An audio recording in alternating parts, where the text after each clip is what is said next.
Greetings and welcome to a preamble just before the video that you're expecting to watch when you clicked on this. This month, Andy and I have reached a grand old age of 50 episodes, 50 months recording the watching brief. How do you feel about that, Andy? I feel it's about time we grew up. It's If we're that old, we need to grow up. it's certainly an opportunity to make some changes. And one of the things that we're wanting to do is shift from a monthly format that then we break up into smaller pieces once a month to something which is a bit more fleet of foot, something which is a weekly release, a shorter release, and a release that allows us to focus on different aspects of what we were already covering in the watching brief.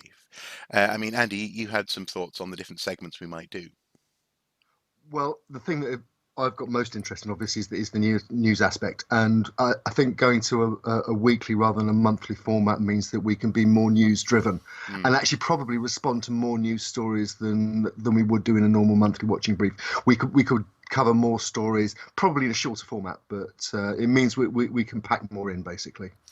Well, pack more in, but also, I suppose, respond in a more timely fashion. So instead of waiting Yes, 3 weeks to talk about something that's come up in the news, we can actually tackle exactly. it in that week. We Yeah. also want to chop and change some of this stuff, so it won't always be a weekly release. This is news driven. Some of it may be opinion driven, editorials. Some of it may well be inviting other people in for hot takes. For example, we've long been threatening to get Mr. Tristan Boyle on to talk about museums with Andy, and I'm looking forward to seeing that um, meeting of minds, shall we say? And also, we're separating out the media picks as well. We sort of hinted at that last month, but we want to be able to give that segment, maybe have that segment be slightly longer, actually make it an hour as opposed to half an hour perhaps, but a situation where we can engage with our love of media and the arts and archaeology in a way that allows it to breathe and is explicitly opinion and analysis driven. So hopefully it should mean more variety in a more timely fashion and in a way which encourages you guys to directly get involved in the conversation. So if you wanted to cover something in a given week or in the following week, you can send us an email and we will be able to get onto that in that following week. Um, Keep an eye on us. I say it's been 50 episodes, and hopefully there'll be at least 50 more months to go. And enjoy the coming video. Cheers. Now we come to our Muppet of the month, and for me, it's been a Muppet less month. I haven't been feeling particularly cynical or haven't been particularly entertained by any particular story. It's actually been a very busy news month actually for archaeology. We had quite a time whittling down the agenda. Although this month we did have someone. Well, we often have people commenting, but this particular comment is worth noting.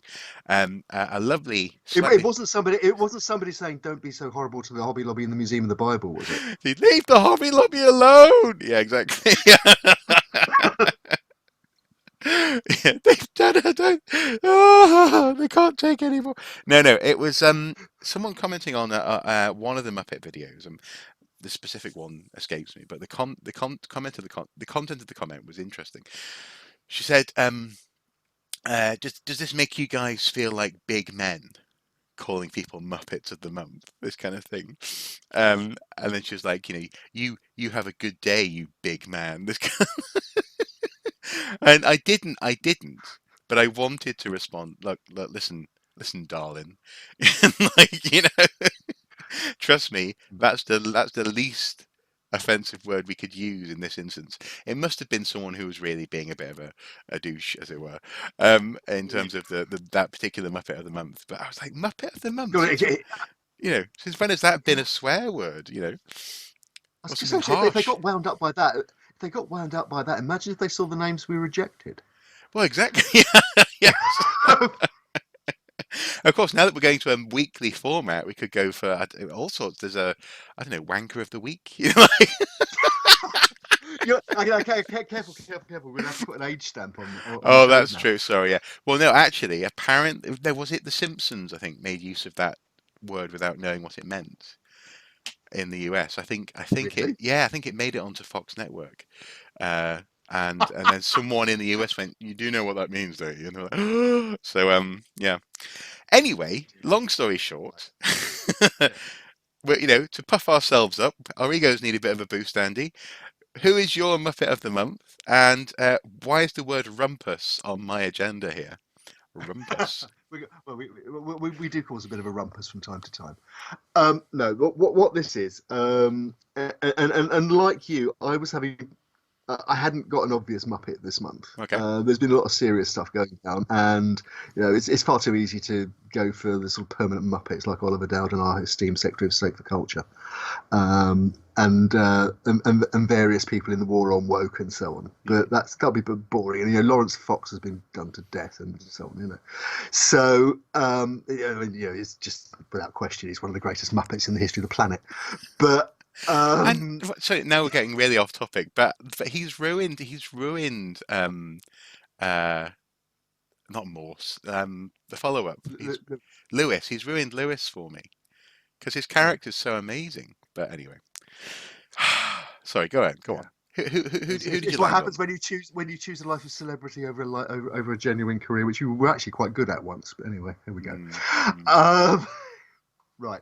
No, the rumpus, the genuine rumpus, Yes. is stirred up by a Twitter account which I came across yesterday. It's Just a Twitter in time. account of Western Approach. Yep, actually, just in time, 31st of March. They snuck in under the wire. It's a Twitter account called for West. It's called Western Approaches HQ at Western Approaches. We'll link to it on down below the line.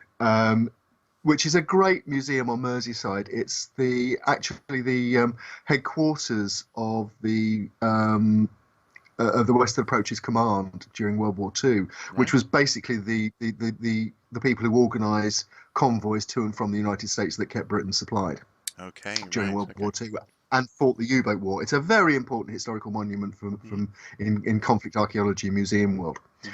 It's recently been refurbished. It's open to the public, but of course, like all museums, it has been hammered by the COVID crisis in terms of its income and so on. Anyway, yesterday they tweeted, and I say this is an allegation. Rumpus Media, who I'm about to name, are probably exemplary in all their dealings with their staff and the locations that they work with.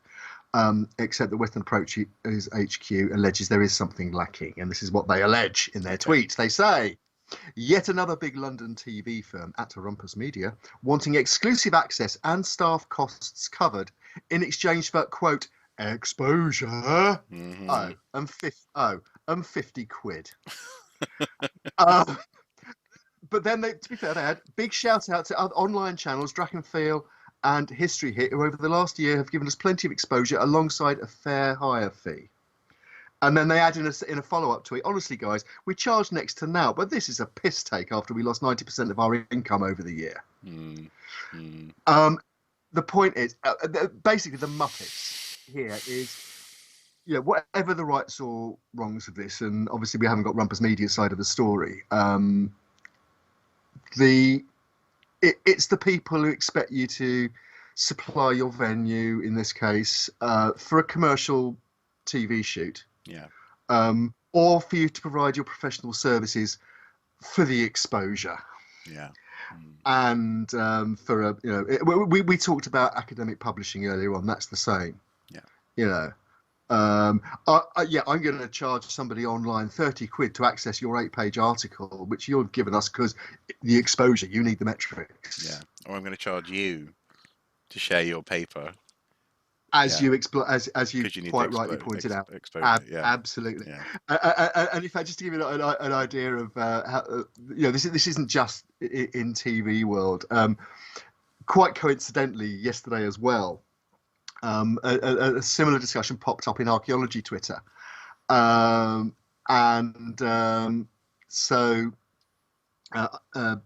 Senior lecturer at Swansea, Sarah May, tweeted out, if you're planning an excavation, you expect to find things, you'll need specialists to analyse. A reasonable professional rate is between 250 and 350 quid a day.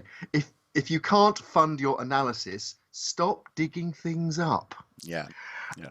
And in the discussion that developed on that, including another tweeteree, um, It's just going to be Paul. putting in quotes, right, let me get there, let Okay. me get there. Uh-huh. Um, yeah, a tweeter said, quoted an associate professor who said, "Can you do this work for me? I could probably find you £100. I don't know where I'm going to get the money. I might have to get a bar job or something." Um, and as you've just alluded to, our good friend and great archaeologist Paul Blinkhorn, whose day job when he's not making TV programs that really should have been recommissioned because it was the best idea for a TV archaeology show in history, Pub Dig.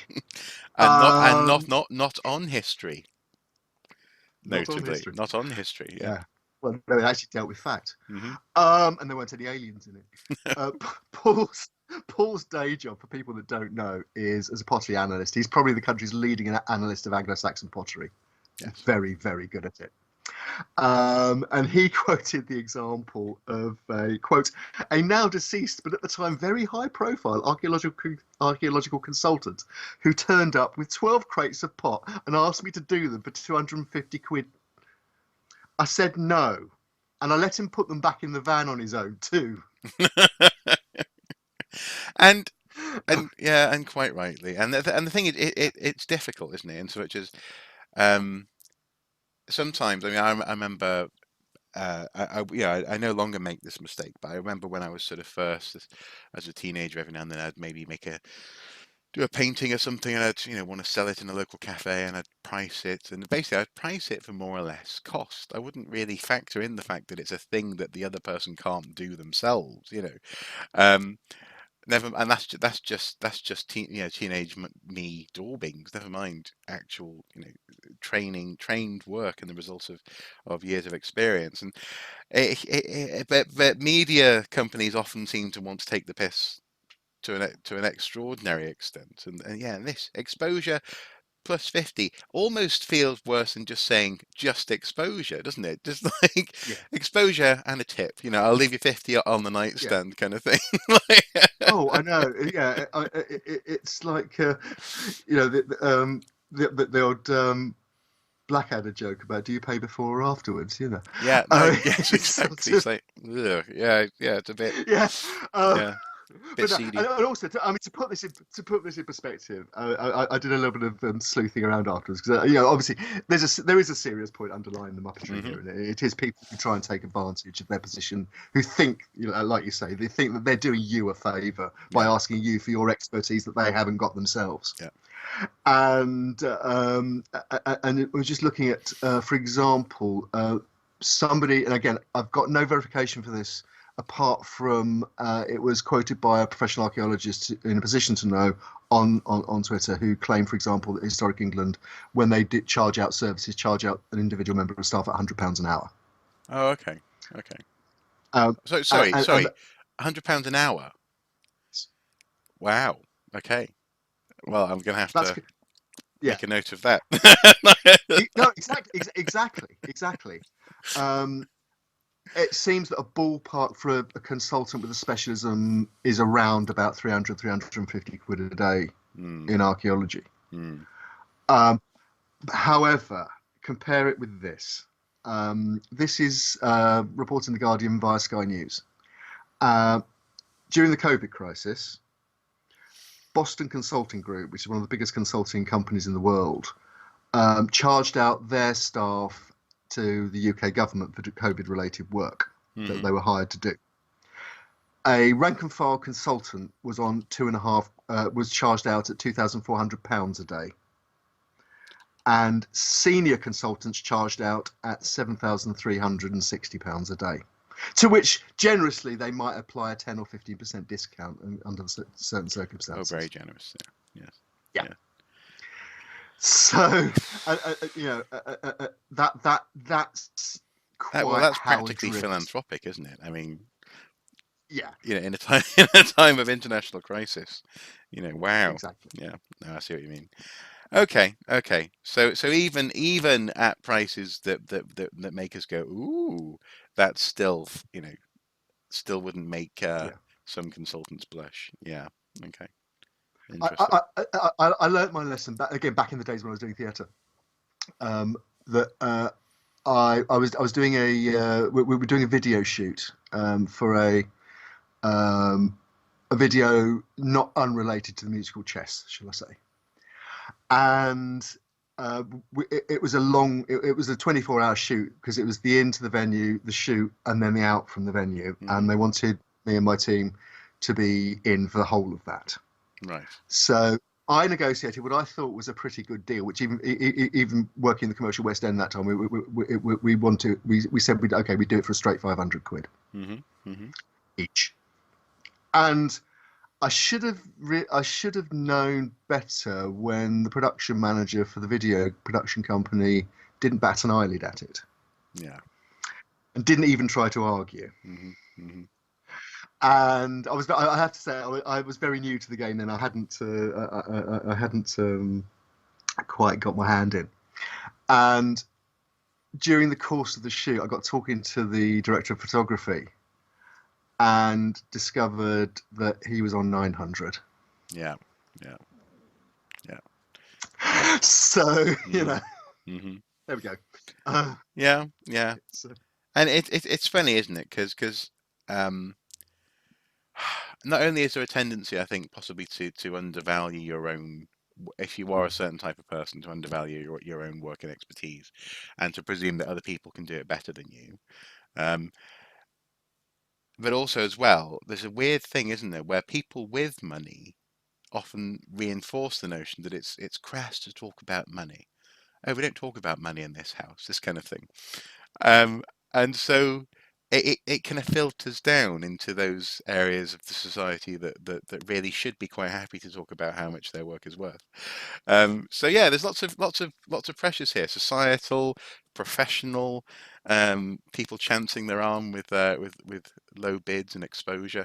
I do like the cartoon though that they shared on that Twitter post. yeah, That was yes. quite funny. I won't describe it, but just check it out in the link We'll below. we'll link to it. I mean, the whole thread it's worth a read and it's funny. Yeah, Yes, very funny. it's worth reading for the cartoon definitely. But, so yeah, so basically Rumpus Media. I'm sure you're absolutely wonderful, but if they're right, please pay your venues properly, Yeah. and anybody else. It's about respect, really.